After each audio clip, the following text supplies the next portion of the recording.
Right then, it's the year 2000. Robbie Williams is #1 in the charts. Blowjob Bill Clinton is the US president. Craig David is a singer and not a Bo Selector character, and they have just extended the shite beer stand at the Stadium of Light. Maybe one day we could use that for the away end so they can chuck shit at us from up high. It's all smoky inside the stadium, because back in them days, the FA were big fans of pyro. Nowadays, you face a season-long ban if you let off a fucking fart. The Gunners are in town, but let's take a look at our lineup first. The Big Dane is in goal. Sir Disco Pants and Super fucking Kev are up front. Mickey Gray is the captain. The legend that is Milton fucking Nunes is on the bench. But we welcome a bloke called Stanislav Varga into the stadium for the first time. There is no Julio Arca, because he is serving a one-match suspension for talking about fucking off to Middlesbrough in a few years' time. On to the visitors. Arsene Wenger is the gaffer. I reckon he will bring them loads of trophies over the years. My ex's favorite drink is in goal. Some future match of the day pundits make up the defense. They've got a fucking vacuum cleaner and a dude named after a boat up front. An underwear model is on the left wing and a bloke who looks like Jimmy Nail wears the captain's armband.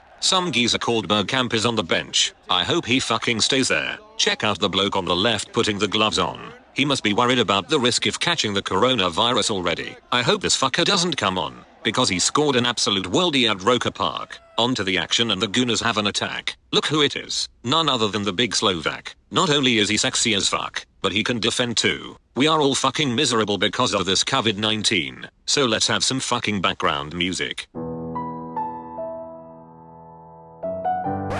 Not that. That's fucking shite. We need something happier. Much better. That first song made me want to lick a pub toilet door handle and snog my granny. This is much better. I digress. These Cockney bellends have come here for a win. We even have to get the ref to help us with the defending. Thirlwell wins the ball and goes on a run with the Irishman. Well, that was shite, because we gave it straight back. Oh fuck, here they come at us with a counter-attack. Sorensen does well. Surely 1-0. Ha ha ha ha ha ha ha ha ha ha ha. Here is Super Kev having a go from Jermaine Defoe territory. Unlucky that time, son. Here's a sexy little move on the left.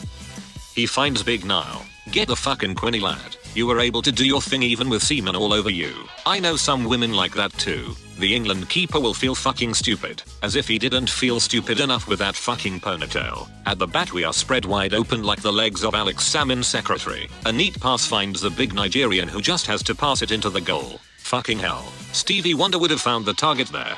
That shot went wider than that gap in your front teeth, mate. That's the only brace you'll be scoring today. Time for a bit of showboating out on the wing. Pretty fancy, especially considering you are 1-0 down. You fucking idiots. Time for some vintage Sunderland. Some world-class tackling followed immediately by us not being able to clear our fucking lines. The Gunners are bombarding us as if the Stadium of Light has turned into the fucking Somme. The fans have something to cheer about, not just the scoreline but the fact that they are wearing Nike strips, which are way better than our current manufacturer. I can't fucking wait for the lads to be back in Nike kits next season. Whenever the fuck next season is, of course. On to the second half, and Frank Sinatra appears to be getting rather heated on the sidelines. He's already chewed his way through 17 packets of gum. Just look at Vieira tussling with Daz Willow. Oh, you cheating bastard. His elbow caught Daz's right ear. Daz stays down. His ear has swollen to the size of one of Peter Reed's ears and he is struggling to lift it off the floor. Off to the Lee Barry Catamol Sweet for you sunshine. Try not to twat any of our players next time. Let's have another look at the incident. Big Willie was hit harder than Jack Rodwell hits the letter P on his internet search bar. He gets booked for his reaction by a man who is pretending to be using an iron. It's all over and it's a classic win for the lads. Arsehole Wenger storms straight down the tunnel for a piss while the lads applaud the fans who have been brilliant as always. The fans are cheering the name of the big Slovak who put in a man of the match performance, even though the BBC barely showed any of his highlights. Cunts. Tune in next week to see another classic Sunderland match. I will keep these going until the coronavirus kills me or we kill it. Stay safe, wash your hands and fuck the mags.